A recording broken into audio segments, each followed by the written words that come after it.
Sriram life insurance కంపెనీలో policy తీసుకున్న 3 సంవత్సరాల తర్వాత 2024 మార్చిలో ఆకస్మికంగా మృతి చెందారు.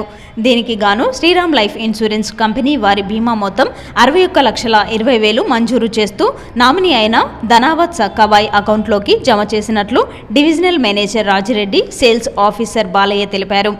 ఇన్సూరెన్స్ కంపెనీలో పాలసీ తీసుకోవడం వల్ల తన కుటుంబానికి సైతం ఆర్థిక చేయూత అందడం జరిగిందని లబ్ధిదారులు తెలిపారు.